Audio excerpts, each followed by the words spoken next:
his favourites as he's a local. So. Are they really starting at 6 a.m.? Yeah. Oh, wow. Yes. They're live. Tomorrow? The So Lions No, Club. it's like next Friday? This Friday. Oh, is it this I Friday? believe it's this Friday. Oh, yeah, you're right, yeah. Setting up at 6. No, film at 6. So they're So setting they've- up probably like an hour or They've so. done some background, I believe, with some of the restaurants, but 5, 4, 3, 2. All right. So this is the, I guess, first meeting of the Walpole zoning bylaw review steering committee. This meeting is really going to kind of be more or less as an introduction, an overview of what our goals are, our timeline, and what we wish to accomplish. We'll meet first with our legal consultant, Carolyn Murphy of KP Law. I have an introduction to her and kind of talk to her a little bit about this, and then we'll probably go into a more, just a discussion of the initial zoning diagnostics with the 7 members here. So, Carolyn, I'm going to turn it over to you, maybe just introduction and a little bit overview of how this works. Sure. So, nice to meet you all, if only remotely. Perhaps some of our meetings we can do in person as this progresses a little bit. But as you may know, KP Law serves as town council to the town of Walpole. I haven't done any work, however, in Walpole in about 15 years at least, I think it's been. So in some ways, I'm a fresh set of eyes looking at things in Walpole. But a few months back, Patrick had reached out after receiving some grant funds, and we had a conversation about this process. Is this something that KP Law offers? And I told him sort of like what our approach, or my approach typically is with something like a comprehensive zoning bylaw project like this, where we kind of do this initial high-level review of things that are sort of glaring issues or things that jump out at you from your initial review of the zoning bylaws. And then we go a little deeper, literally section by section, and getting into reading every page, every section of your bylaw in conjunction with, I understand from Patrick that there were some internal discussions, or maybe department head levels, or some other folks in town hall who had gathered before this process began to kind of identify some concerns or frustrations that had been identified internally with the zoning bylaw. So I incorporated those into what we call a diagnostic report. And I know Patrick plans on going through that in a little bit more detail with all of you. But typically what we do with the diagnostic is literally go through your bylaw section by section. And we're looking at things such as, sometimes it's just simple things like consistency throughout the bylaw. We start off with Roman numerals here, then we go to the alphabet there. Sometimes we're just using, bullet points. And it may sound silly, but believe it or not, I've been in court with a judge who says, well, that paragraph just seems to be like an orphaned paragraph. Does it belong with, the third paragraph, or is it just something that's independent and on its own? We look at consistency with state law. As you know, just in the last couple of years between MBTA zoning or now the accessory dwelling unit law that just passed, all of these changes have to be incorporated into our zoning bylaw, or to make sure that at least our zoning bylaw is not inconsistent with what the state law now provides. So we flag those things. We also noted some things where, for example, sometimes, and this is not unique to Walpole, this is something we see in a lot of communities, which is this tendency sometimes to literally repeat portions of the Zoning Act. And there's no need to necessarily do that. We all have pretty easy access to state law these days. But one of the dangers, of course, of referencing state law in your bylaw is if you don't update your bylaw every time state law changes, then you're going to have internal inconsistencies there. We've also seen a lot of changes coming through the court system lately with respect to either signs and how we can regulate signs, or solar, which I know is something that is near and dear to Walpole. So we put together this fairly lengthy document that was intended to be, here's everything that we identified as a group as something that could take a little, could use a little attention in Walpole. What typically happens next is, with a committee such as yours, is you tell me where you want to go next with it. You know, just because I might have said, gee, the parking bylaw could really use some reworking. If you prioritize what you want done, and parking is, you know, pretty low on that list, I take my direction from you in terms of what, you know, this is your community, this is your bylaw, you know the frustrations of it far better than I do. So, you know, the hope after tonight would be to maybe start getting into this in a little bit more detail and get some direction from folks. And then the idea would be we actually develop some zoning amendments that result in some articles for town meeting. And, you know, we would see you all through that process to the end. So with that, Patrick, I'll stop unless there's anything else you'd like me to touch upon, or? No, I actually, I realized, you know, I know all these people here, but I really didn't do an introduction to our members, so I do want to kind of go through the room. I'm Pat DeShanes, Director of Community and Economic Development. So I am one of the ex officio members. To my left, Jim McCrawley, Building Commissioner. John O'Leary, Planning Board. Sarah Khatib, former planning board. Ed Forsberg, former planning board, what are we, a member at large? member at large. Yep. Philip Zakarowski, and I'm representing the planning board member, representing the planning board with John. Tyler Church, citizen. Member at large. So thanks everybody. Sorry about that. I just kind of zoned in. No, could I ask one question? Could Ed Forsberg possibly be related to a Russell Forsberg in Braintree? No. Okay, never mind then. No, so thank you for explaining that. I think that was pretty thorough, and where we are right now is with that copy of that initial zoning diagnostic. And I provided it to members of the steering committee a few weeks ago, I believe, just to, have your initial, take a look at it, any sort of questions or concerns. But does anyone here have any, thoughts or questions about the process, or what we should be looking for to provide Carolyn in terms of next steps? I guess I have a question. Is our goal to just kind of tweak what we have and clean it up, or are we thinking to start fresh almost? I mean, I would say the main goal is revision and recodification. That's something that the town has not done.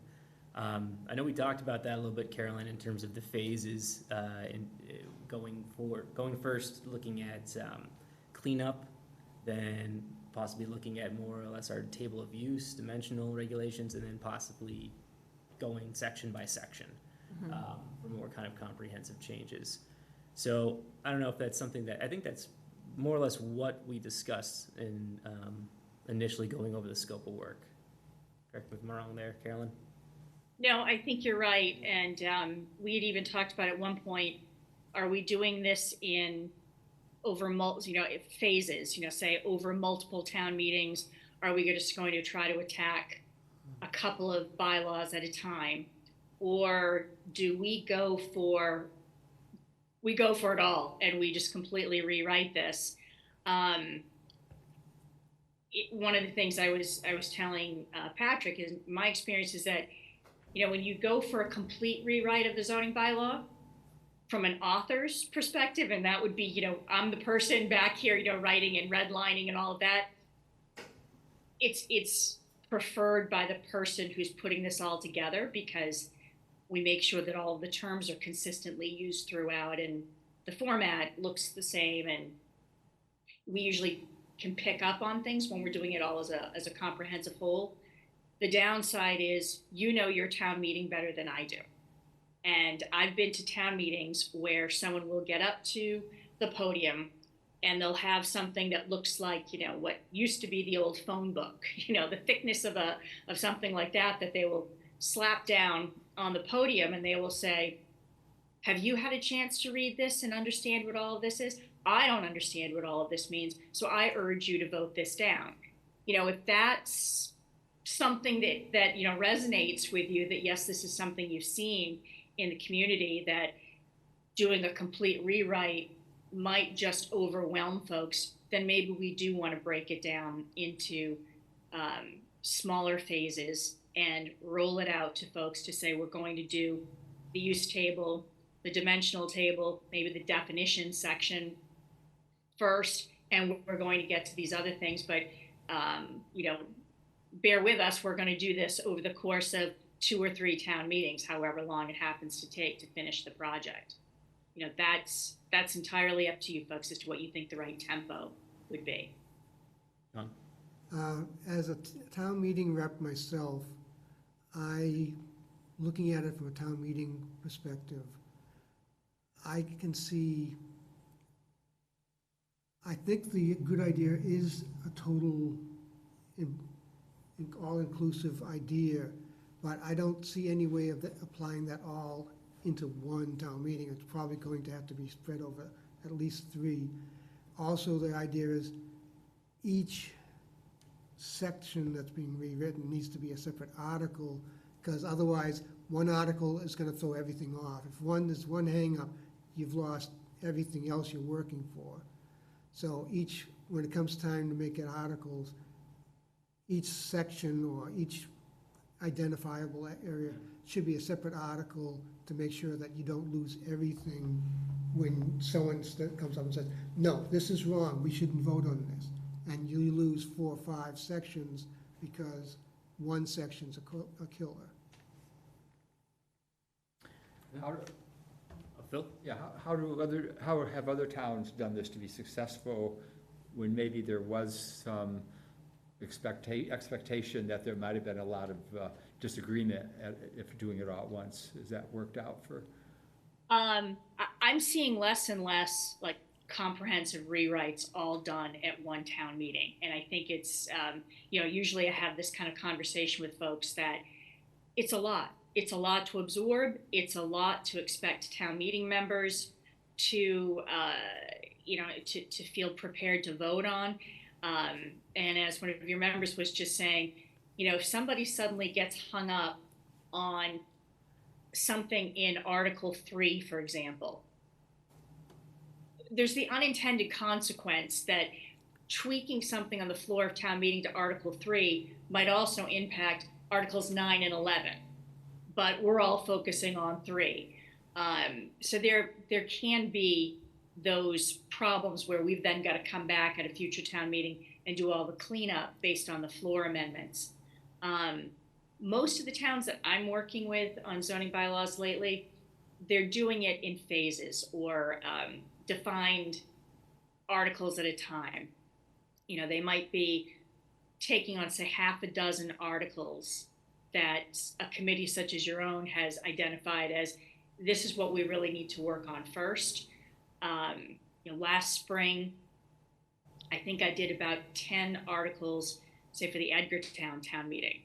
And they just contacted me last week and they said, now we're thinking we want to do a complete rewrite. Okay.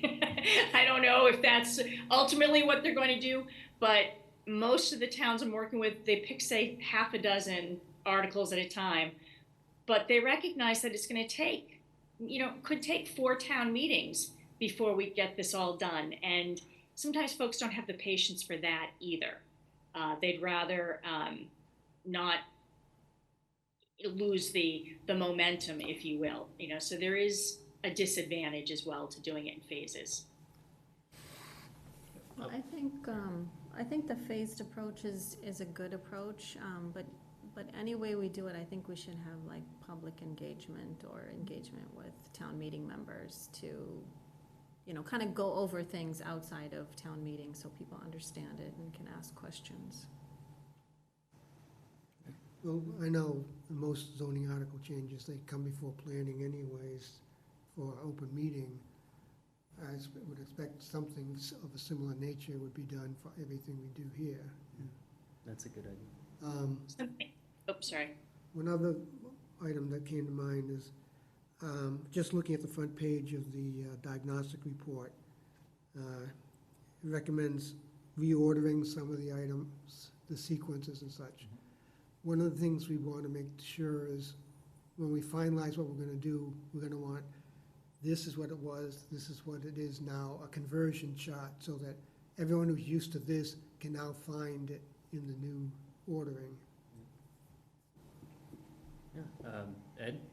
Yeah, well, I thought that our main priority should be for cleanup with minor revisions that go along with the cleanup. And then, and that could be, say, one article, and then if we had any sort of like major changes, semi-major changes, maybe they could be separate articles, and we can, discuss that separately. And I think it'd probably be best as we go through section by section that, we can get into each section, and then maybe if there is a major revision required for that, then we could just kind of put it to the side with a separate article. But I think the cleanup, to have it easier to understand with language and, like you say, putting everything together. I mean, our plumbing code, we just did that, and just for instance, we used to have a whole section of diagrams. Well, they eliminated the section of diagrams and now put diagrams with what it pertained to in each section, so you don't have to go thumbing through. Like, one of the things I came across, I think, Carolyn, is when you had suggested that maybe just put the Mass General Law, what number it was and what section it was, but sometimes I like to see it written out so you don't have to get another book and go looking for it. And then even for the planning board, when you're sitting there and somebody brings up a Mass General Law, well, are you gonna have the other book with you or something? It would be nice to have it right there, and then you don't have to go searching for it. Because I know I have to do that stuff. I have to, like Jim knows, you have to go to the, what is it, 105, no, the handicap code, 531? Yeah, 530, something like that. So we have to keep going to different codes, different CMRs, and it's confusing and takes a long time. So it'd be nice if everything was right there. So. I also do want to acknowledge Laura Michalski, the zoning, the permanent administrator, and my assistant is also joining us remotely. Sorry, Lauren, had to do that for the record.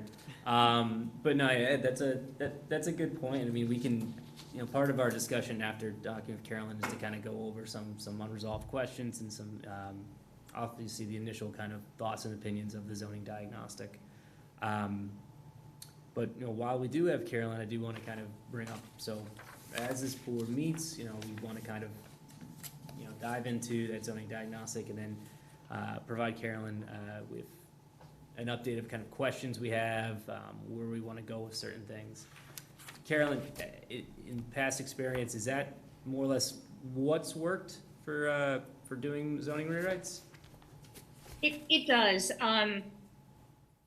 One of the things that can be frustrating for folks when it comes to a zoning rewrite project, even whether you're doing it in smaller phases or the whole document all at once, is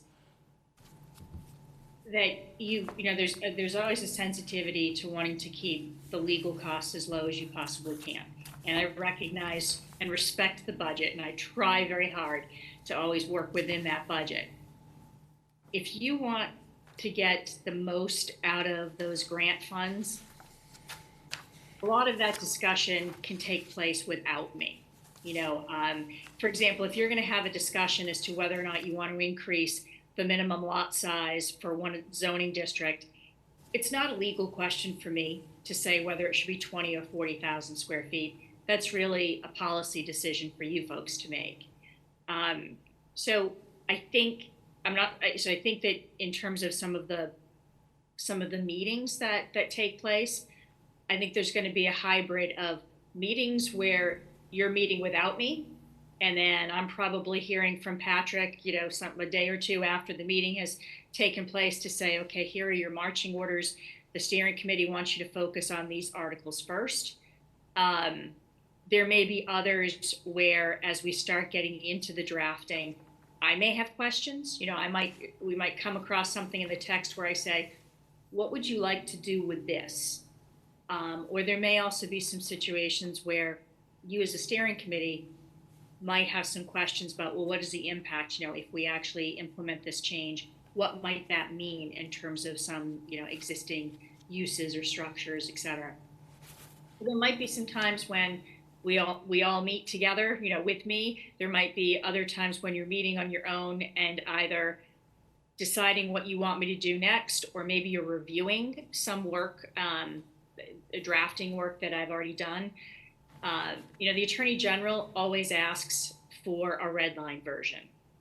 And I know we're pretty comfortable, you know, in the town meeting and the warrant, we like to show language that's being deleted as struck through. We like to show new text as being underlined, and that's helpful too. The Attorney General will always ask for, if it's not a complete repeal and replace, they will ask for the red line version, because they want to literally see it as it exists on the page in terms of, you know, how this is all connecting or flowing.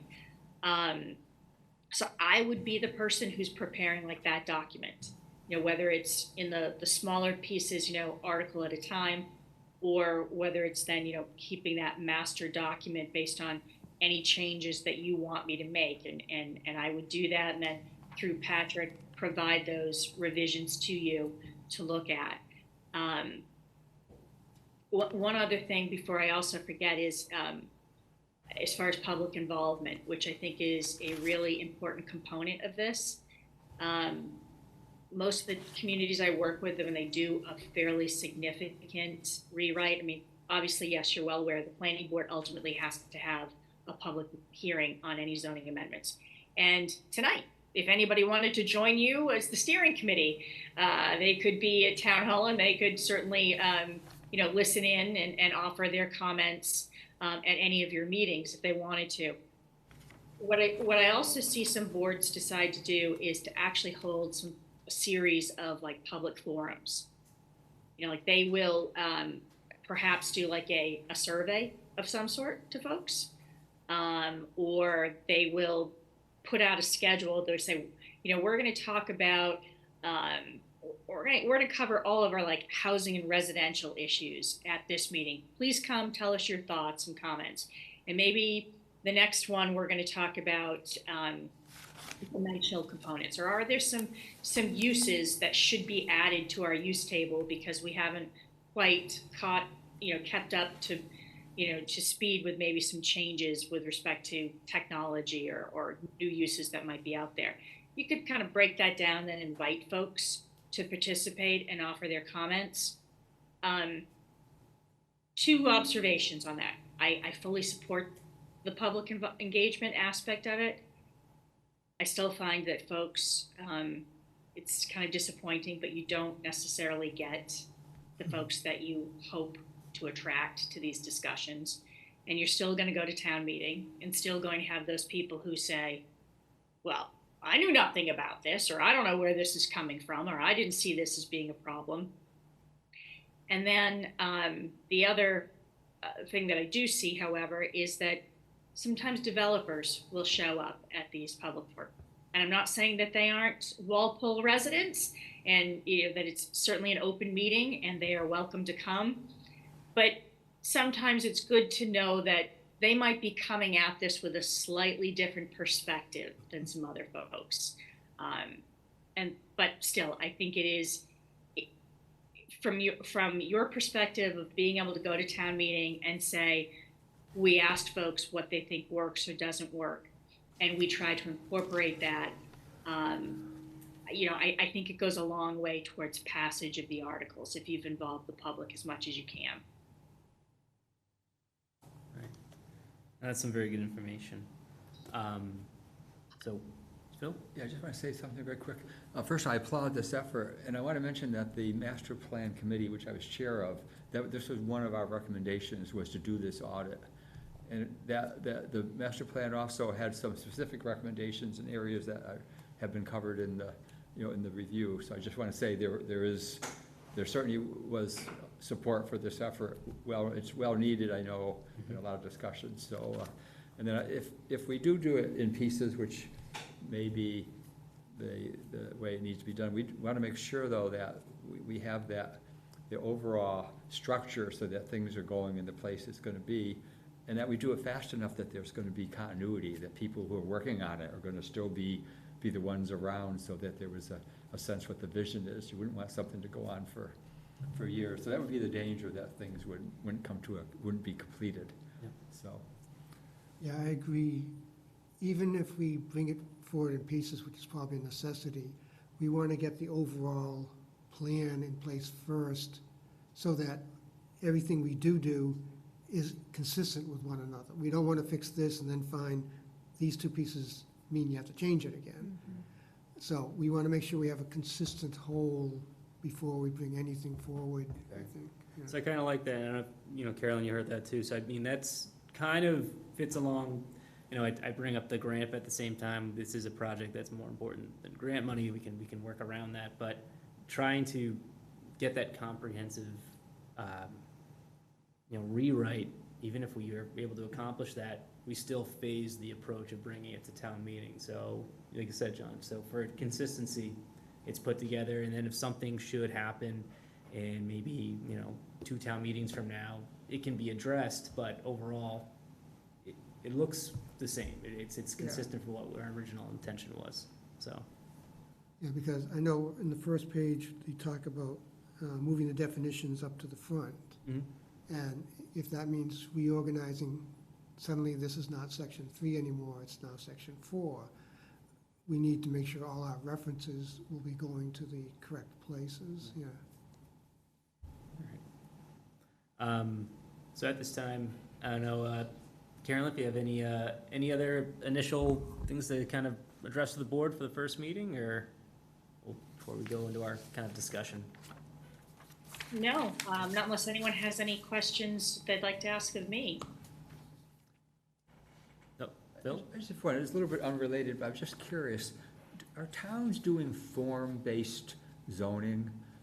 Is that? I don't see as much of that yet. But I chuckle because I actually, there are a couple of towns on the Cape, and they're operating under the auspices of the Cape Cod Commission. And they are starting to just look at form-based zoning. I know Medway has used form-based zoning, but just in certain zoning districts. So I haven't really seen it take off. Perhaps it might have been touted as the planning tool of the future a few years ago. I was just curious, because it makes a lot of sense to me, and I know for towns like ours where we have a long history of zoning, it's hard to just make major changes, but it does make it better, easier to maybe specify what you're looking for than trying to do it through dimensional or other descriptive terms. So if when you're trying to have a particular look and feel in a district, it appealed to me, but I was just curious. Right. Yeah. Could someone explain the basic concepts of what Phil's been talking about, the form-based, you said? Form-based. So instead of defining, like I said, dimensional, and having a lot of other descriptive terms, I'll defer to experts than me, but. Oh, no, you go right ahead. But it's actually showing diagrams and pictures of what you want buildings to look like. So if you want to have, say, have a residential area that abuts, say, a more dense zoning area, you can actually show pictures of what you want those buildings to look like, and as opposed to having some guidelines for, like you want to have some setbacks, or the buildings need to have, certain type of architectural form. So there's a lot of literature out there. There's organizations that actually write sample zoning laws based on it and so forth. But it's basically a way to define the look and feel of your zoning through diagrams and pictures that describe it as prescriptive zoning. So in my previous job in Norwood, we did have an overlay district that the consultant at the time specifically went to form-based code. So like you said, Phil, I mean, there was a breakdown from multifamily, mixed use, townhouse style development, and so there was pictures, there was diagrams in terms of describing how the building was situated on the lot, how it was placed to the street. And so, yeah, I mean, it is an interesting concept. All right, if there's no other questions at this time, I think we'll go into the next portion of the meeting with the group having our first overview and discussion of the zoning diagnostic. Well, thank you, Carolyn, for joining us. Thank you very much, and look forward to working with you all. Absolutely, thanks. Bye now. Have a good night. All right. Bye. Well,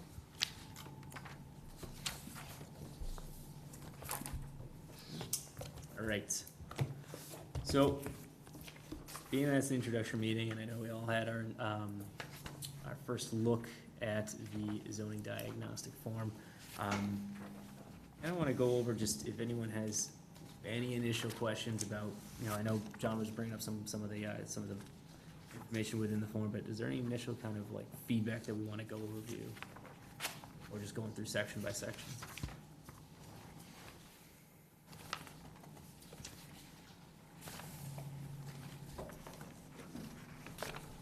No?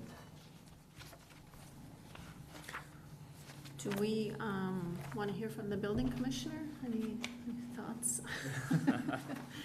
as we embark on this process? Yeah, no, I think obviously you're going the right way about it with the multiple meetings. I do believe if this committee can get the main points down and then go through the main committees, and obviously we're not going to make the October meeting, but the lesser ones that we come up with, I would plan to go for that in the main meeting, because usually the May town meeting is also the budget meeting, so it's usually developed a lot with the budget.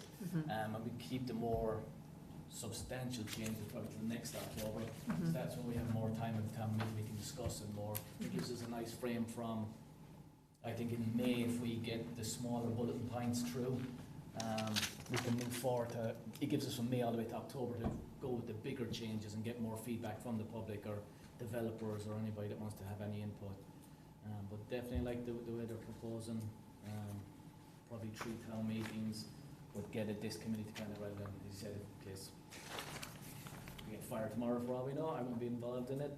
People move on, go different ways and not be around, and then there's new people coming in and different, but it's zoning. It's tricky. It's going to be, again, it's unique, hence we have town council for a lot of it. And that's the reason why is zoning is very unique in the way you word certain things.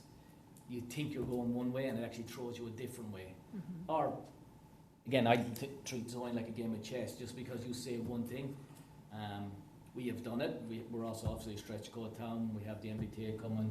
We have the new ADU law coming. We have new changes to the solar coming from the state. And usually when they come out, the first thing we do is how to get around them, being honest. And that's what people think about it, because some things are implemented that are good, some things are bad. And people are always thinking, how do we sidestep it? And if they find a loophole, it spreads pretty good and people will use it. And that's the thing is, what I do zoning is, anything you need rewritten or you want to rethink here, think of it from the perspective of both sides.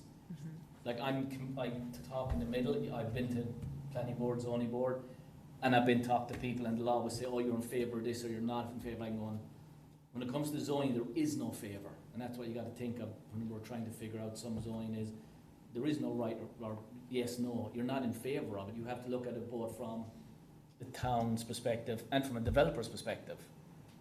Because you're coming from all sides. And I think that's why we got to look at zoning. We can't just be making up zoning rules because we like them or that's what we want. Or we don't like the way developers move, so let's make a law that blocks them out. Because honestly, if you're focusing that narrowly on something, something's going to come in the side door. My previous town, they'd done that with FAR, and the gentleman focused it very narrowly on the building, and literally the next day it was passed. We had over, probably I'd like to say, 15 developers walked in and going, I'm doing this, and it opened a floodgate because they were so narrowly focused. I think take a step back, keep personality out, and just look at what's best for the town. Sometimes you mightn't like it. Again, for example, that we deal with a lot is the 40B. we don't get a choice on it, it's basically the state is pushing it downward, but it's kind of a thing of a lesser of two evils. Which one do you take? Sometimes you have to bite your tongue and accept it, and that's what I've always treated zoning is, if you want to look at it and what you think, look at what's been catching up in meetings, what's been tripping people up, and just take an outside look at it. And because again, it's going to come back around, someone's thinking how to get around it or how to prove something new, so it's always changing. So, a follow-up to that, I always said, it's not whether you like the project or dislike it, or whether you like the person or dislike it, it's whether they abide by the bylaws. And the applicant's then main objective is find the loophole where they could get, a greater density or whatever, so. I've often said, if the people would come in, with T's crossed, I's dotted, they'd be in and out in a couple of sessions instead of spending 2 or 3 years trying to get something through that, to keep butting up against the rules, yeah. No, I mean, that's a good point, John. Oh, sorry, Tyler? No, I was just gonna say, going in, based off what you're saying, as well as, I think what people want is to take more bite-sized chunks into multiple meetings versus a complete rewrite, is working backwards.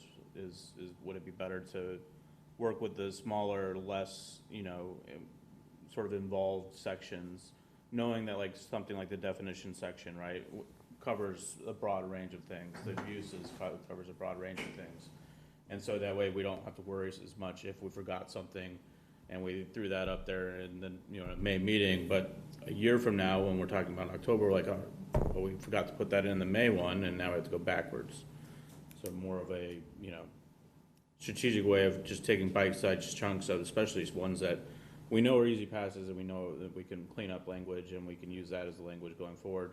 And then, writing notes down for the definition section, so that just makes it easier when 2-3 sessions from now, when we're actually worrying about what the big section that people really care about, which would be uses and definitions, right?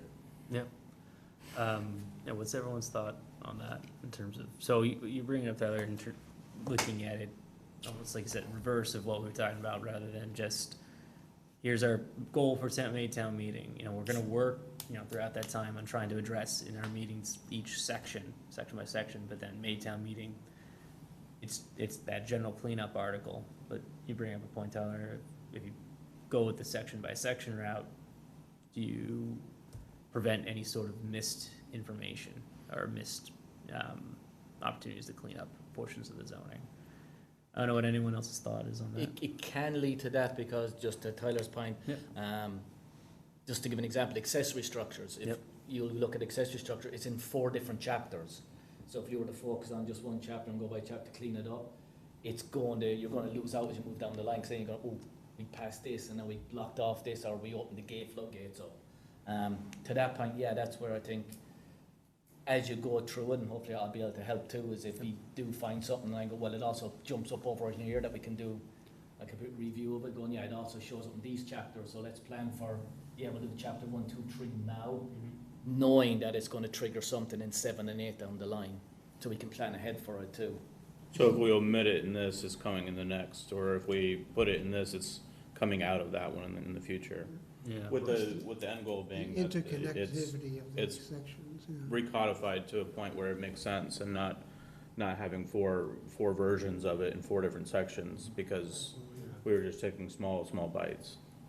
Yeah, that's why I think we have to do a significant amount of work to really get to a point where we can figure out even what is in the first phase, what is in the second phase, so we have to kind of just really dig into it for a while, and then get I an think we'll be able to, overall view of what we want to do, and then we and then can see what focus on makes, things that hang together. yeah, Yeah. that's what I And would do. it would be good, I think, to, if we're gonna restructure, renumber sections, to have some of that done, just so that we have that consistency. But there may be areas that we feel are important, that we might wanna see clean up, go first, those areas, so, there could be some of the bites, some of the. Right, or some, I would imagine that there might be something that we intend on leaving out in the future section that we're going to rewrite, but we might need to put in for a, temporary solution for the town meeting purposes, only to remove it in the next town meeting to to replace it with what it was intended to be. That way, there's no true loopholes for 6 months, or true loopholes for. Yes, something like that, and it will happen, and the developers will spot it, Oh, and right away, well, they'll jump on you in a second if you leave a loophole open for them, Yeah, so we have to leave. So we have to make everything sure, Section as by, we correct things, we don't leave a gap somewhere to be Right. exploited. Yeah, absolutely. well, section by section could be tough also because many amendments that were made in the past seemed great at the time, but then, 1, 2, 3 years later, some other project would come up and you say, uh-oh, Why did we do they this? were contradicting each other and you'd Yeah. have a problem. So I think, that's why I think the cleanup and the reorganization of the sections might be best. And then you could do the changes afterwards, because that way there you could see what the side effects are from a change, or the other effects in the book. I can't put it into words what I mean, but, Yeah. you just can't, you have to make sure that changes don't affect other sections of the code and contradict Yeah, them. can we get, basically, I think we're gonna say, like, get the bases and the foundation ready, and then work forward on it for the bigger sections that do Right. take time, do take looking into, do And- take a lot of discussion. And I think that kind of, I mean, at least, having spoken to Carolyn and taking a look at this, I think that kind of covers, both what you're saying, that, and what you're saying, Tyler, in terms of that. We don't want to leave a loophole, but there's already so many loose ends in the zoning that is, I don't wanna call it low-hanging fruit, but there are some changes that are really just structural, and they have to do with that cleanup where you're already gonna take away a lot of that inconsistency by going that route, and then that section by section is more, I would say almost more policy-based too. So that would be much more of a, obviously, that's gonna happen behind the scenes, but that would be much more of a, a discussion between this board and then presenting it to the public, planning board, and whatnot. So identifying specific items that are causing issues right now and focusing on them first to get that area managed before going into a more comprehensive adjustment. Is that what Would you're it be, saying, would or- it be simple, or, well, I mean, I guess nothing about this is gonna be simple, but would it be, I guess, more for our own minds and sanity, for us to create the table of contents and just sort of fill in and, determine where the overlap is, where the problem spots that we wanna hit are, and that way we know, all right, these are the sections that are ultimately gonna be there. And we might not take, section 1 might be definitions and general rules. We might not take on section 1 as far as that we want to leave that because of all the other things might add into it, right? But we might want to take section 2, which is parking. And, we're gonna hammer the parking, and we're gonna see everywhere else that parking is mentioned and put it into parking. Which will, define the definition section, we'll just define the, all that stuff. But we'd have a sort of an outline for our own our own sake, to say, all right, we're talking about this way too much, that's really in this section, because we keep talking about parking spaces, and we're in residential, we need to put that in parking, or whatever the use case might be. So I only got through about 2/3 of diagnostic error, her changes, but I pretty much agreed with everything that Carolyn had mentioned in this and some of the changes. Yep. And then, we could tweak a little bit of the language, but like as far as the parking, to change it and add the different pieces in, well, maybe we wanna look at dimensional changes or something like that, but that could be afterwards, right? That could be in the next phase, but I think we really have to clean it up and put everything together in its own category, and instead of And I agree with all you. over the place. She did a really good job. Yeah. Most of it is just fixing things, Right. which we would all probably agree with many of those. Yeah. And she did highlight things which would be major decisions, which would be maybe a different category. But getting the table of contents, getting the overall structure set, and then as we hang things in the right place, at least we're putting them where they should be at the end. Or we might find that some of them are massive changes, because we're adding, 4 or 5 elements to it that came from other sections. And some of my relatively, other than language and, you know, putting bullet points where there wasn't, be fairly same. So it might be, you know, then at that point, we can really decide, because, I mean, ultimately, the goal is to rewrite the whole thing or to recodify the whole thing, not just a section of it. So, you know, we might, at that point, have an informed decision on what is worth taking to a town meeting where budget is the primary concern versus what is worth taking to a town meeting where we can have the floor for a longer period. You know, on the more complex ones that we know we're gonna need a little bit more time to pseudo sell to the, And that's more or less just how I've understood the process from talking to other towns and just, talking to Carolyn. It's, that initial recodification is just realigning your foundation, basically. Right. You're getting yourself up in a position where you've cleaned out everything that's just, hasn't been touched in 30, 40 years that needs to be, addressed. And then as you start to go make those more comprehensive changes, then you've cleared up any sort of like loopholes where you may have, referenced something in two different sections, but they're not tied together correctly. So I think I'm getting kind of an idea. This is why they're having this introduction, mainly kind of hear everyone's kind of viewpoints on this, because this is how we can get this information back to KP and how to go forward. Right off the bat, putting the definitions in section 2 to 14, that makes so much sense. I mean, the definitions, that's something you need to know right away. It's also Looking through problematic. it, so I mean, it's like a no-brainer to me. It's not even at the end, it's like almost at the end. That's why it's like, It's The like, thing is, go though, to almost the end and then, moving it up front makes sense, but it's probably one of the last things we want to do, because as we're going through every other section, we're gonna be wanting to put something else into it.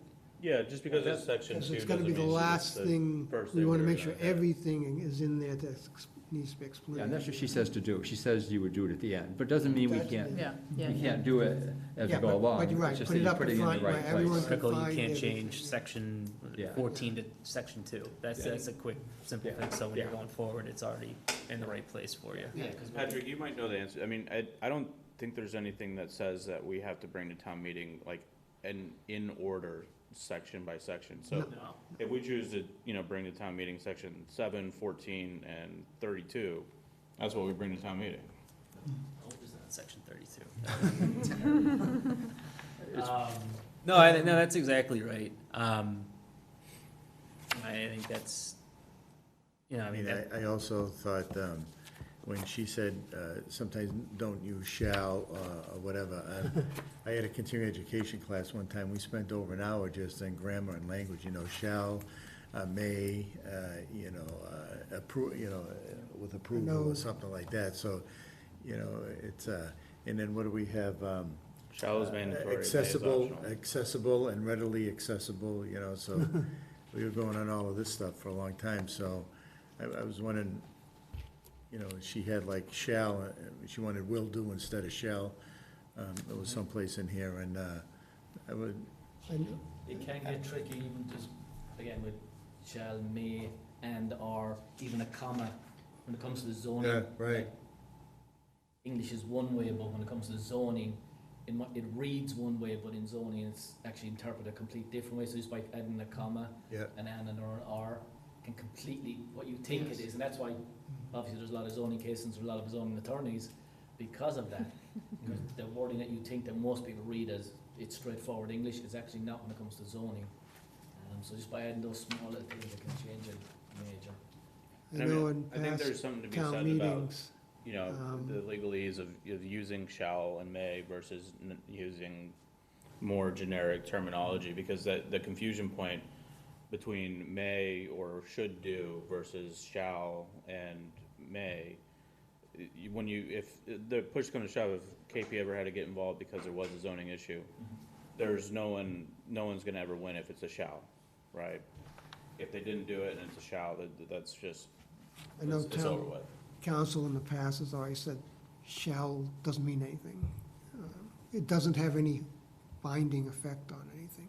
You shall do this. It doesn't say you have to do this, you shall do this. It's a suggestion, it's not a requirement.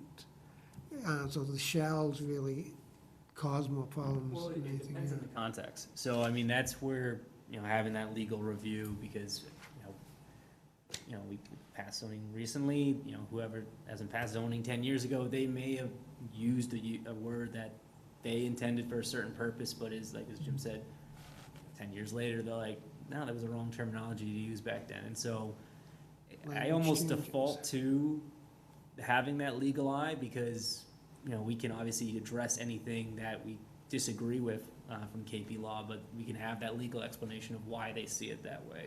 I'd almost rather default to someone that is a land use attorney, because that's ultimately, we think it's one way and applicant thinks it the other way, and then we end up in land court anyway. And so it'd be good to have just, what is that legal interpretation? What should we use in that context?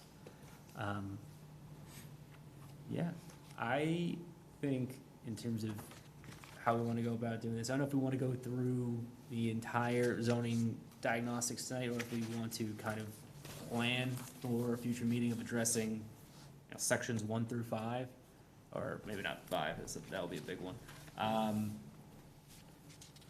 Everyone's thought is on that in terms of scheduling. We can go through some, I think. Yeah, absolutely. Well, 5 and 6 will probably be big ones, yeah. Yep. 9. We want to set a table of contents and then for the next meeting, we want to do a table of contents for what we anticipate the zoning to look like. And if there's any recommendations for additional, you know, sections that you guys had, like, when you guys live in this book. So if there's any, like, oh, I really wish there was a section that split these two up, but we wouldn't know necessarily, you know, reading it offhand. And she has a lot of good recommendations Yeah. for that in here, you know, where, you know, she actually recommends moving things around, splitting things, Right. eliminating Like sections. moving all the overlay But districts. if we had the, into it's that one. way, you know, It's going back to what you said earlier, is if we had a Table of table of contents, we know where to hang things, Yeah. right? And so at the end of it, we know that this section's done, we can take this to town meeting, this section's still being worked on, we need to hold off to the next one of our meetings, blah, blah, blah, Yeah. all the way through. But versus just going through section 1 through 5 and forgetting that, you know, one of those is gonna be in this unknown section. So we could take what she wrote and Right. and rebuild the table of Exactly, yeah. contents. Yeah.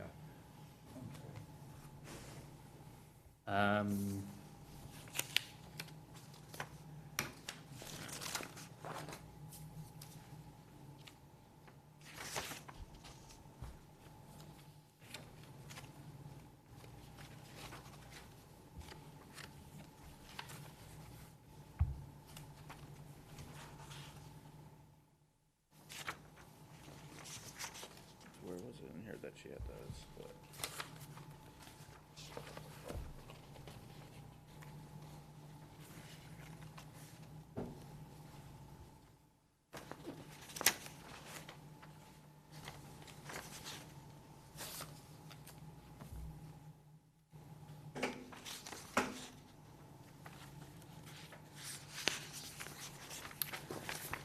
Is there any discussion about changing, like, boundaries of zones?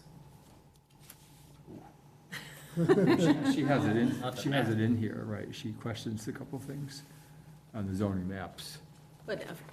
like from this committee, is that something we want to consider or put off the Change table? zoning law, or the zoning map in the town. Yeah, or make adjustments on where, I don't know for sure, I mean, I don't have like something I, you know, have worked out in my head, I just want to know. Yeah, I mean, I'll- Technically, it's within the bylaws, so I suppose it's something we could address. you certainly could. Kind of going along with this is a separate project that I'm working on with the EDC. Okay. We got a technical assistance grant through MAPC to have a review of our commercial and industrial zoning. Okay, That is almost like a subject matter expert review. So Okay. that view is going to kind of take a more in-depth look, not so much at how it's just structured from like a legal sense, but how does that, how do those districts compare regionally? How are we, you know, are we, you know, are Well, those? all our so industrial only districts are non-residential they're looking at. Only non-residential they're looking at? Well, that's, yeah, the purpose of the grant was economic development, so that's why it's focusing just on industrial and commercial side. That's, I'm just saying, that's an example of, there may be recommendations from that process specific to that, that could be, Incorporated with yeah, what we do? or evidence-based too, not just, Okay. yeah. And when is that expected, you think? So, hoping to begin that either in August or September with MAPC and EDC, and then probably about a year process, similar to this. Okay. So overall, the residential dimensions and work out fine, don't they? Jim? Yeah, technically the, residential sizing, setbacks, frontage has not changed since 1956. But it works, it's been good. The Yeah, only thing it does work, yeah, it's gonna be interesting now bringing forward, like say, everybody's probably heard about this new ADU. That's going to, I think, going to play a huge role, say, in the rural districts. That's going to cause The which one, the ADU? rural, the ADU. Accessory dwelling. That is, Oh, I it's- hope, Dwelling unit. I personally, it's going to destroy single-family homes. It's designed to remove them. That's my feeling, that's just personal feeling. I think. This is the Affordable Homes Act that just Yeah. recently signed by the governor, not was the, So not the- again, it's one of those things, that's why you got to look at zoning too, is, again, to either change zoning, because I know like Walpole has a lot of very weird spot zoning. So Mhm. take School Street up here, you have the warehouse up there that's on the old school. You got down on High Plain Street, you got the new building going there, that's a spot zone. Business. 81 Diamond Street District is another spot zone. You go up to Howitts and Vaux, you have all residential on the left, but they're all in LM. Yeah. So it's kind of a unique, you got to do it, but at the same time, changing certain zonings, you think it's going to be good because you're surrounded by residential, so we'll make it residential. But people don't get that just by changing the zoning doesn't mean the use goes away. The factory can still stay there. Right. As long as they keep moving forward, they can keep that factory, they can keep going with it. And our zoning does allow you to even expand on it then, because now, right now you could be, say, this is the size of the building, we're good, but now you change the zoning, now you've actually created a non-conformity. Now you can go for a special permit to allow you to expand that non-conformity where before you might have been allowed to do it.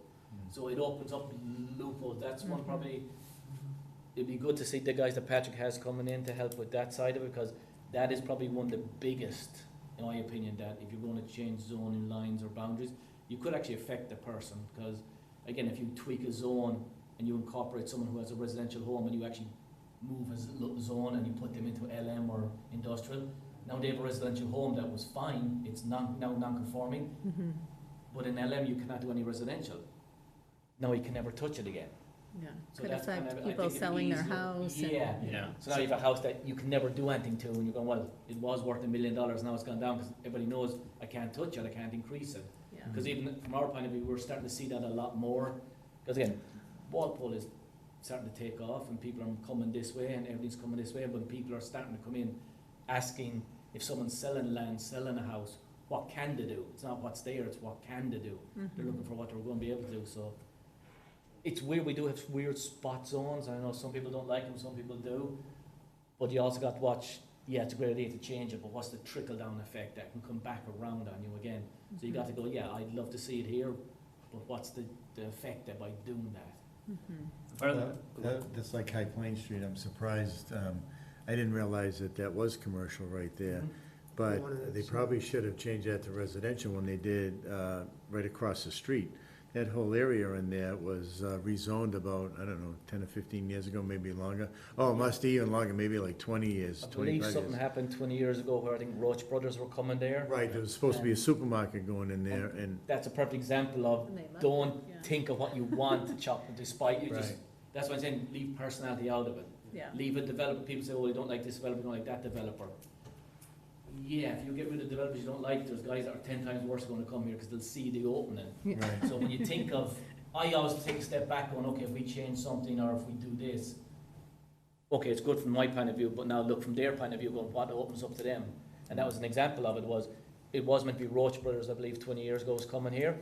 The neighbours around there didn't like it, got the zoning changed, but they only changed it on their portion to get the. And not across the street there, Exactly, they and now probably this should time have around, done that. and now they haven't. Right, And that's the effect, you have a trickle-down effect. So again, I think the zoning was rewritten in 2008, I believe, there was a recog in 2008.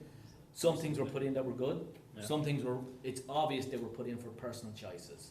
Some things were And put in and then blinkers. taken out. Yeah, and some things were just put on by blinkers, like, I don't like Mr. O'Leary, so I'm gonna put this in so he can't do anything on his property. And it opened up half the town to something else.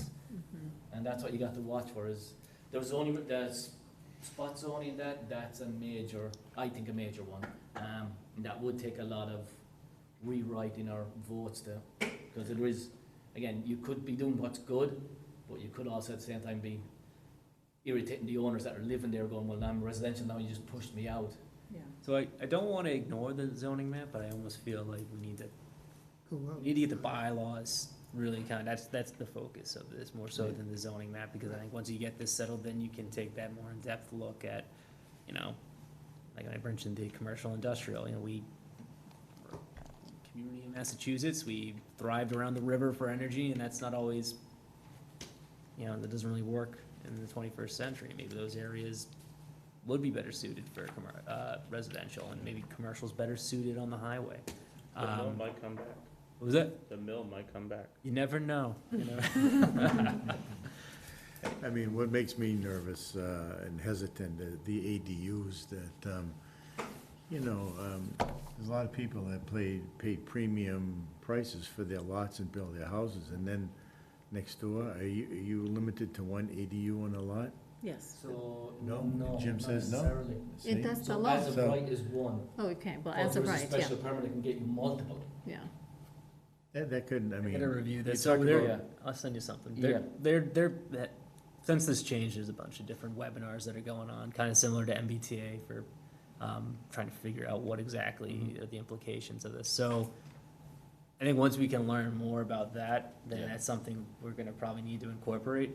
I would almost say housing in itself, you know, Sarah, you brought up public involvement.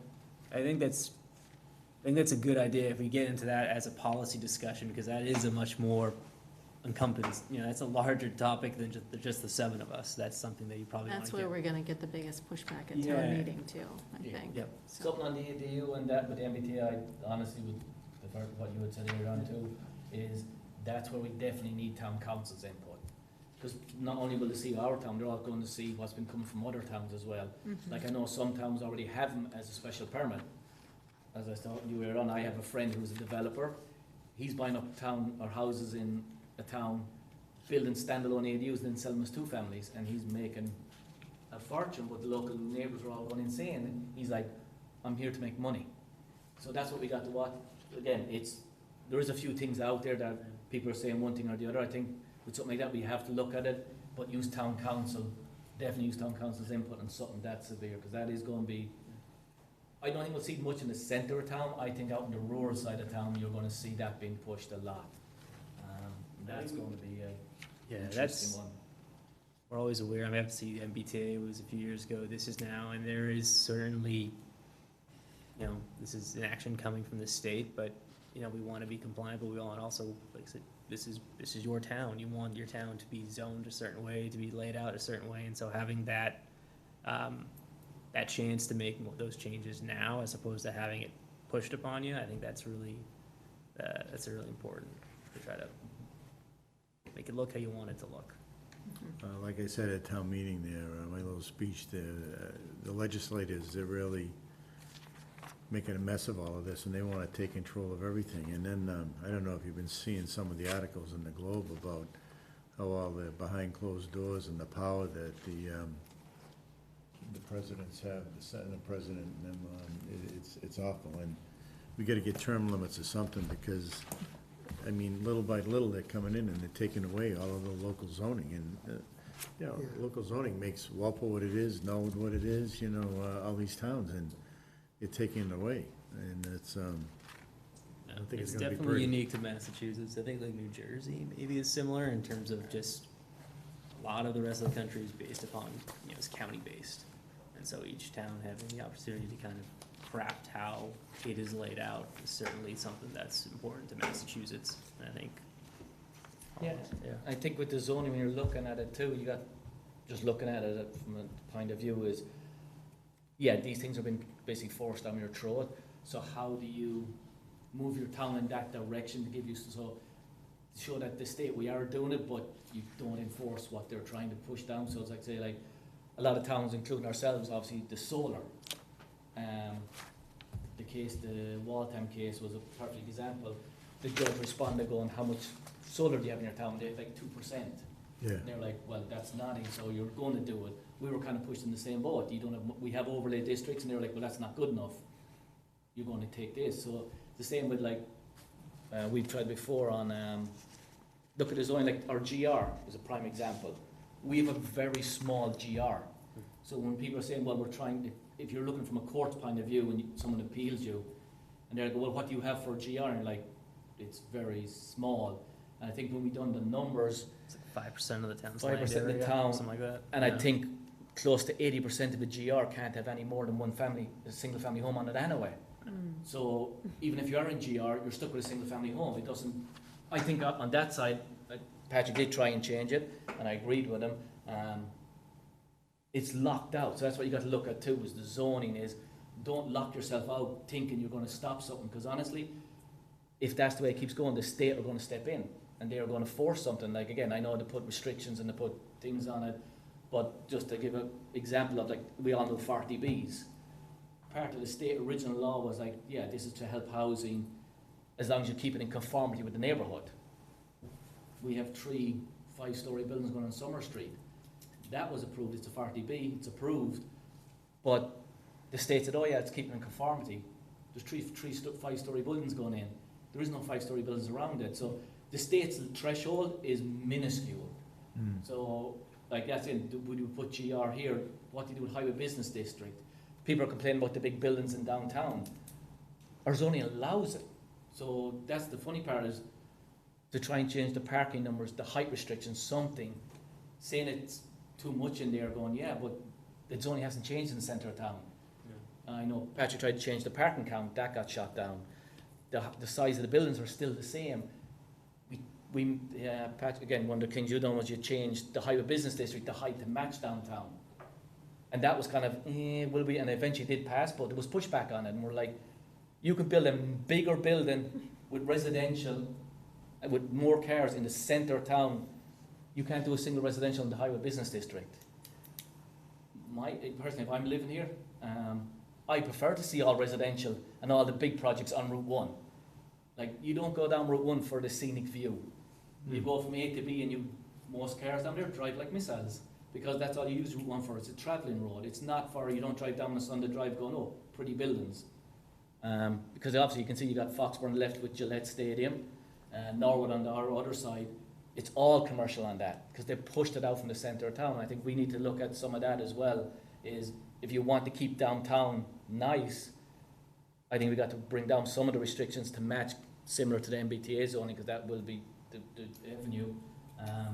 But try and change our GR zoning, so because the use of a GR is multi-family, and we have a GR zone that you can't put multi-family in. So what's the kind of use of it? Same with Route 1. We actually don't own much of Route 1 until I came here. I didn't realise that Walpole does not own a lot of Route 1, because it jumps back and forth between Norwood, Sharon and us, and Foxborough.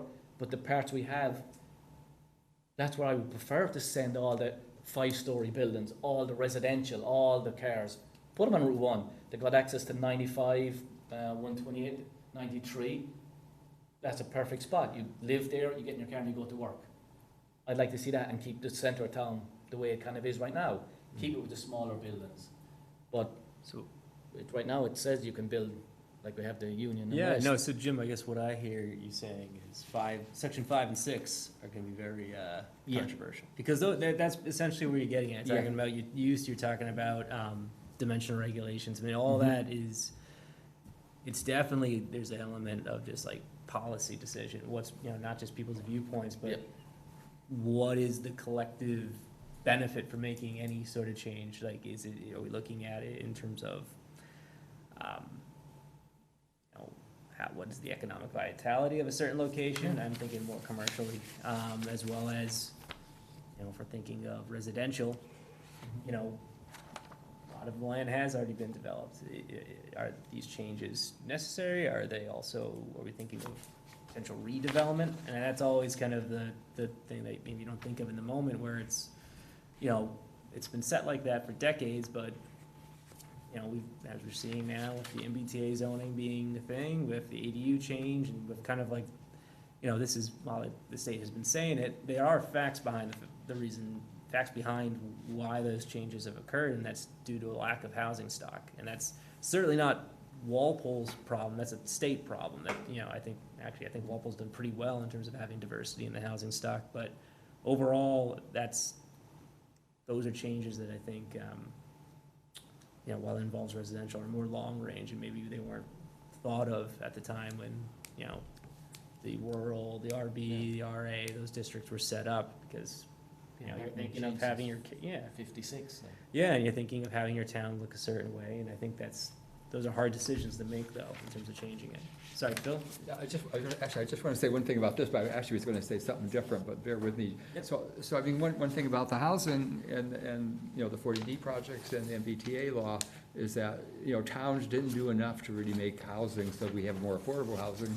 So then the state does come in with the hammer saying, if you don't do it, we're going to do it for you, which is why it's better for us to do it ourselves and avoid those things and get to the 10% subsidized housing inventory. And the same thing with the MBTA law. I mean, we do need to address transportation problems. It's better to have more housing near your public transportation so people don't drive as much. And those are all good objectives. But, you know, certainly we want to retain the look and feel of Walpole as well. And I think both can be done. But anyways, what I did want to say, though, I have a recommendation. So maybe what we should do, and maybe, you know, maybe this is a homework assignment. Yeah. Go through her recommendations. And there appeared to me to be 3 categories. So one category are the things we're renumbering or changing a name or moving something. And I think those are fairly straightforward and probably not very controversial.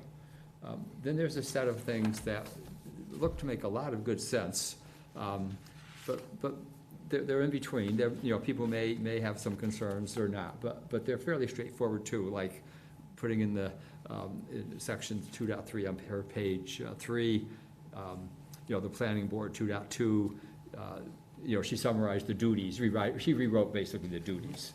That's the second category. There's a lot of those things where you know, we could tackle that very quickly or not.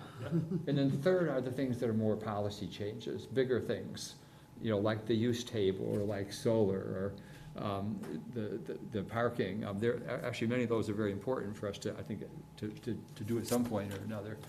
Those are 3 things that I would like to see done. But that's the third category. So maybe we should categorize her recommendations.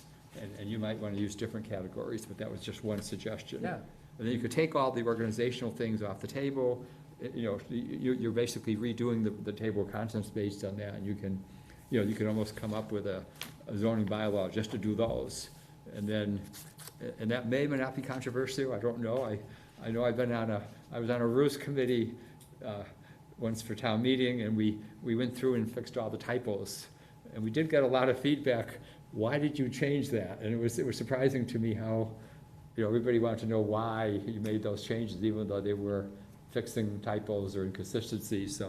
So we would expect certainly that. So certainly the communication and the outreach is going to be very, very important, so people feel comfortable with the changes. But that was my suggestion. 3 categories, go through, and you know, if that works with people or not, I don't know. But I know this is, I anticipate going to be a long process, right? It's not going to be something that we're going to tackle in 2 or 3 meetings, 4 or 5 meetings even.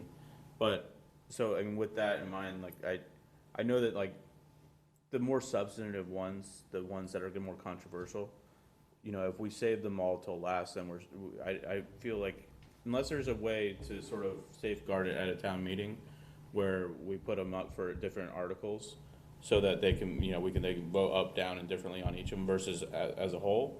My worry is if we're throwing a Hail Mary up on the big ticket items. Oh, I wasn't suggesting that. Okay. I was just suggesting one article could just be that makes the a lot more organizational sense, things. yeah. We could take on, as a separate article, one of the issues or 2 of the issues or things, you Yeah. know. But just a way to, I was partly doing it more as a way to handle all of her suggestions. Yeah. So we go through and, you know, divide and conquer. Break them down. How Yeah. about if we just go in the order that she has here, section by section, and then we can categorize That's- anything as we go along. Yeah. I think it would be much easier to control instead of bouncing back and forth and Yeah, this and that's what I that. was suggesting. So we just start Categorize right each here, so we would go to, section 1, general authority, and would see what she suggests, and if there's anything else, we can add that into it. And then we could categorize that, 1, 2, or 3, or whatever, and then, 1 being the Yeah. easiest, 2 being, questionable, and then 3, the most difficult to So that was maybe, my to suggestion. pass, Yeah. okay? Easy, I medium. think if we just go down the 3 line, in terms of difficulty. what's that? Well, I like 1, 2, and 3 in terms of difficulty. Yeah, easy, medium, and hard. So Simple. it's clear That was which my one's which, suggestion. yeah. Yeah, no, I think that's a good idea, especially in terms of, you bring up like a homework assignment, or just kind of. I would say what our just do goals it, for we the could, next I meeting. think we could each do it at home, and then we can come in and go through it very quickly, maybe. Yeah. That might be one, or you wanna do it tonight, I mean, No, no, no, I I'm just think doing saying, it home- I we think could say that's green, good. yellow, Red. red or Yeah, something. that would work. whatever you wanna As do. long as green is an easy one Yeah, I and think- yellow is I an. think that's a good, the That's a 3 good- highlighters. Yeah. We each get the 3 Yeah, we We could highlighters, take off like all a the red easy and green ones. cards. at Yeah. town meeting. However we structure it for a bylaw change, it doesn't really matter, it's more that we've dealt with it here, and we know what we wanna do with it, and then we can concentrate on the next level.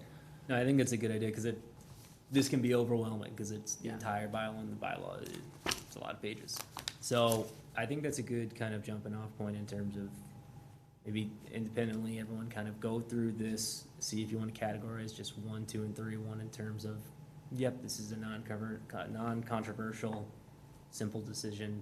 2, kind of opinion-based, but like you said, Phil, maybe that's not, it's not totally policy, it is just maybe more of a suggestion. And then 3, more or less policy-based and something that probably should have There's a lot longer of these discussion. things that, Yeah. the 2s would be, fairly straightforward, and she's just adding clarity that hopefully, people would agree with. Okay. For example, she mentions many times, and that would be a discussion, but about having the date when something went into effect, Mhm. or also mentioning putting in the state statute rather than putting in the text, taking out text for the state statute, Yeah. and just referencing it, those are. Actually, brings me up something.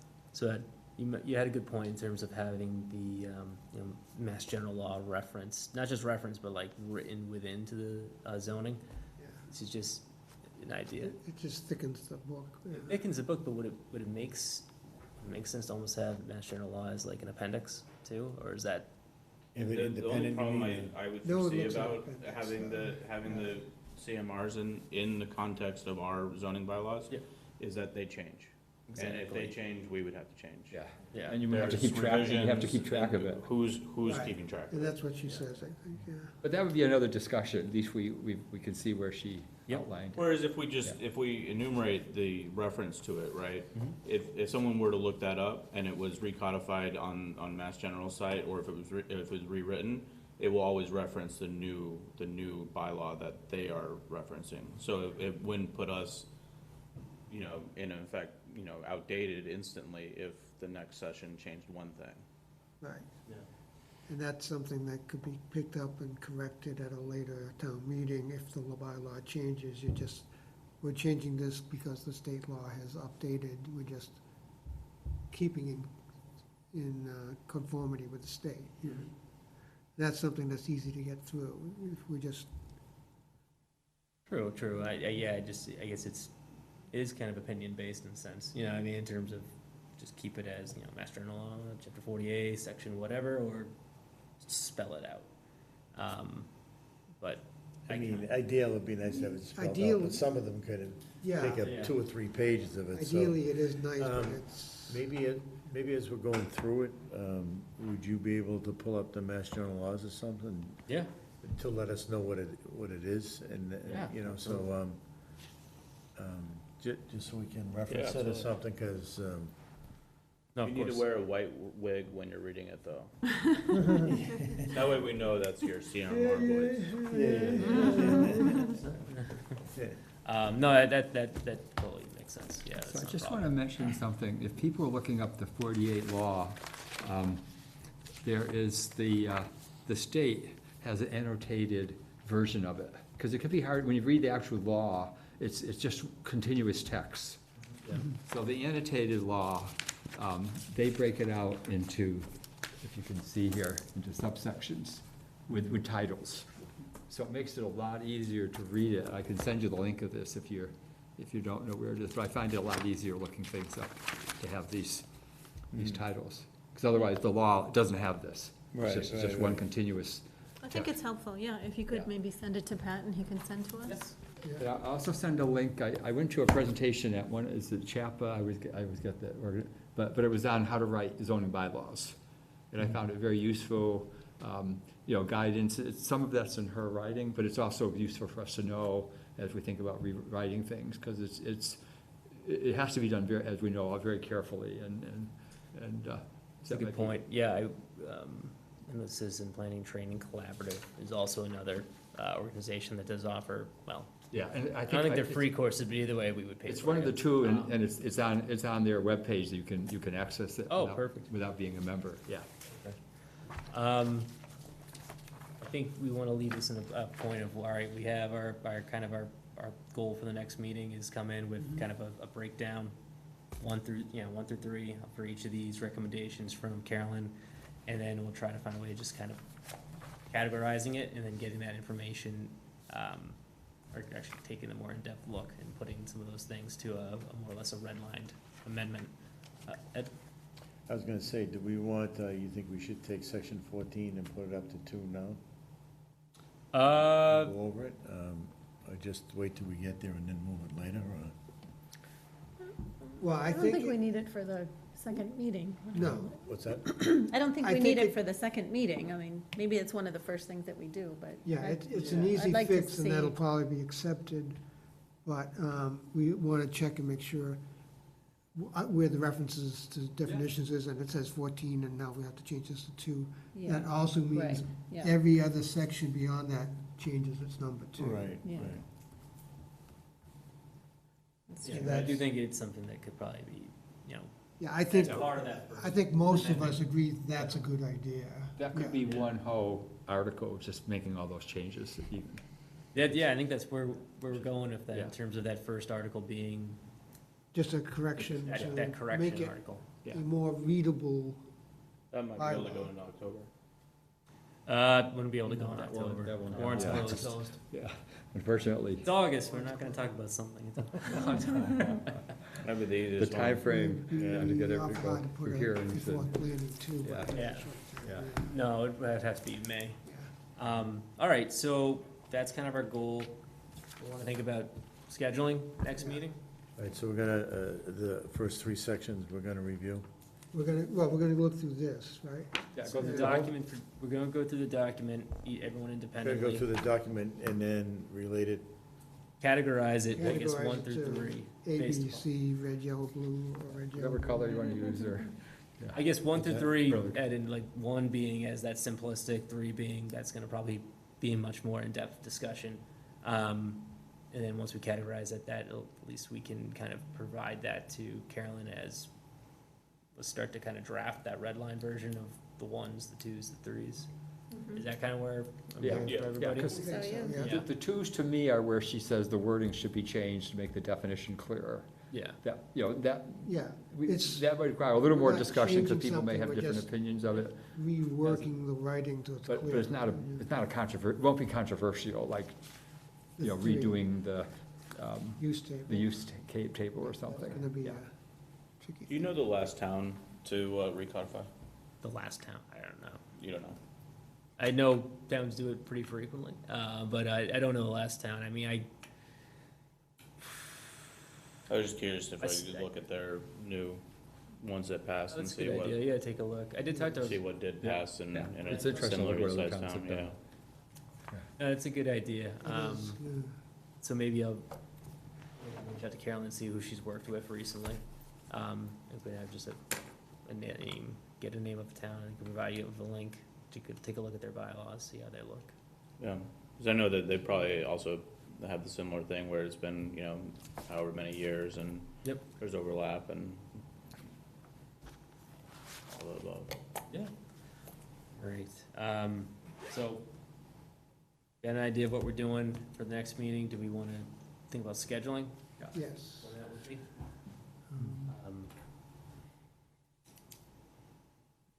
My initial thought is probably September. September, September, yeah.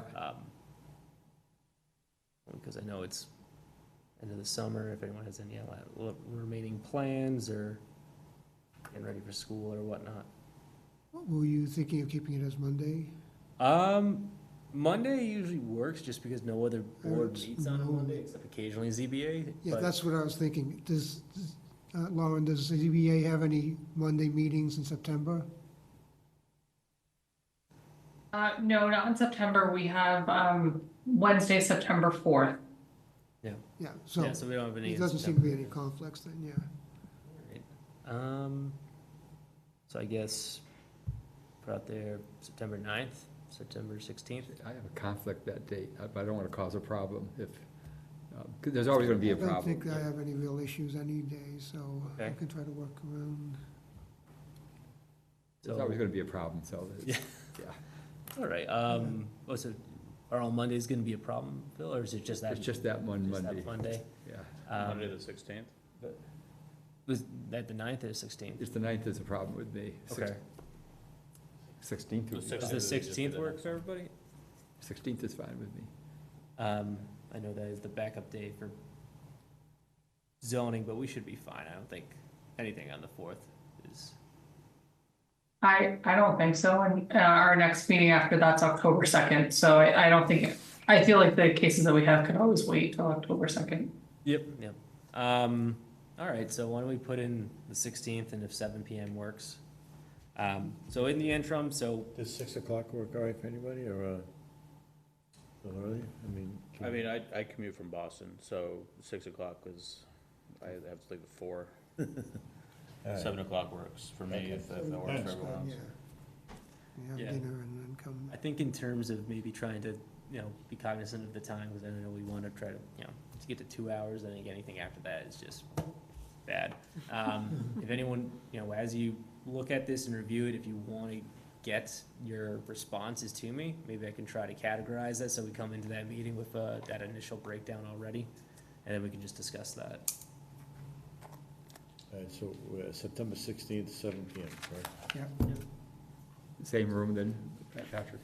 Yeah, if it's available, I Whatever couldn't. you got, yeah. I'd have to check the book. I don't know if it's available on the 16th or not. Yeah, when we get FinCom meetings. Yeah, we could also use a smaller conference room as well. Yeah, there's not that many of us to deal with, yeah. Be a little easier. Yeah, smaller, yeah. Now, Round Get some table. of Jekyll. Yeah, actually, I can go here and Yeah, me. down the line. was the Zoom basically for tonight, because some people Yeah, couldn't make it was mostly Was for, that gonna be Yeah. No, going no. forward also? No, I really, to get We got one Carolyn good in here. anyways, and it ain't that good. You mentioned, town council, it's a little bit easier just to have her zoom in, zoom out. So that was the intention of having Okay. Zoom on.